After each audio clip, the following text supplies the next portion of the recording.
Saraswati Noel has taught math at Seattle World School, which primarily serves recent immigrants to the U.S.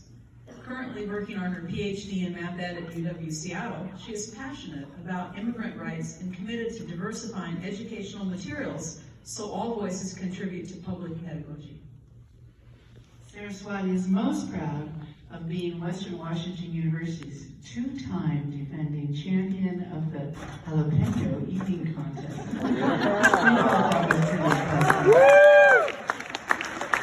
Saraswati Noel is speaking on Ethnomathematics, what is math, and who is it for?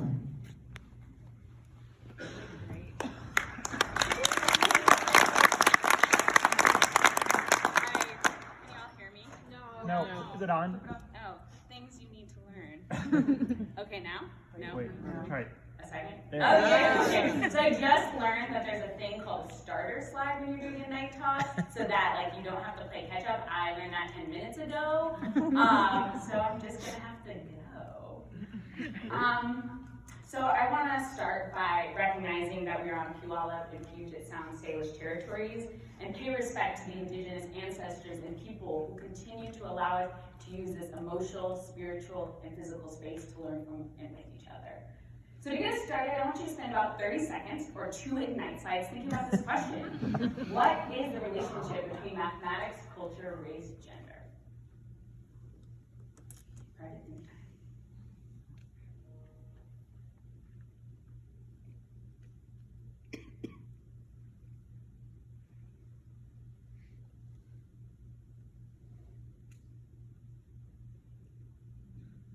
For me, this question goes back to when I was a child. When I was in math classrooms surrounded by teachers that did not look like me.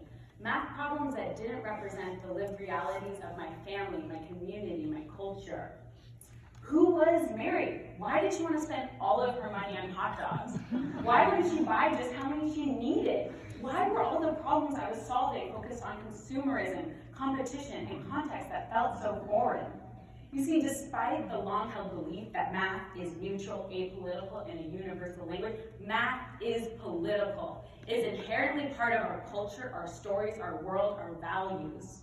And mathematics continues to have power in our society, especially as a gatekeeper to higher education. We need to think critically about the math that is in our curriculum and who are in our AP math classes. All students are capable, yet we continue to see these disparities in math education. And we are seeing these trends because of the Eurocentric nature of what is taught in our schools. The constant reminder of who we see as the top mathematicians. I did this Google search 2 days ago. And who are named after the theorems we elevate in our classes and how other cultures are positioned in books. It wasn't long ago that the math of Egyptians and Babylonians were described as the scrawlings of children. Pyramids were described as chance, created by chance, with the mathematical qualities completely unknown to its creators. While some of these narratives are changing, we need to challenge what gets framed as mathematical. We need to question why the designing of the curvature of a pipe is labeled as engineering, yet the knitting is labeled as women's work and non-mathematical. We need to learn about our history so students can know the math of their ancestors. Like the Lumbombo and Ishiango bones, the oldest found mathematical devices, nearly 40,000 years old, found in what is now Swaziland, conjectured to be created by women to track menstrual cycles. Or the Incan Kapu, a system using dots and different color strings to record dates and statistics like population data, or even abstract forms like traditional stories and poetry.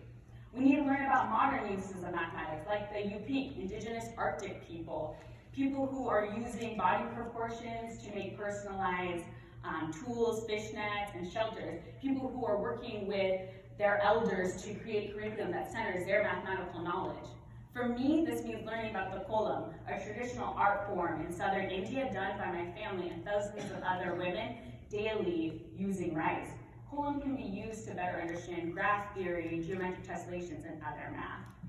Math around the world can and should be in our classrooms, like using Islamic tiling to understand tessellations and other geometric theorems and concepts.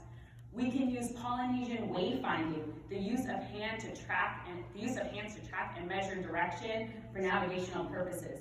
Native Hawaiian schools are teaching students the unit circle in the context of the Hawaiian star chart and studying sinusoidal waves and how these relate to ocean currents to understand how their people use this information while sailing. This can be powerfully done. Like one of my teacher candidates who collaborated with humanities teachers during her student teaching to design a project celebrating and studying cultures that practice diving. Pretty cool, right? As a student teacher, just gotta give a shout for her. So let's get back to this original question that will be coming up soon. But now, how have your ideas changed in the last 5 minutes? What is one thing you're going to do to further math for justice? So I really challenge you as you're sitting through the rest of these Ignite talks and come tomorrow, coming up with that commitment and thinking it can be small, like as Googling what is even ethnomathematics, or it can be reaching out to the elders in your community. So thank you.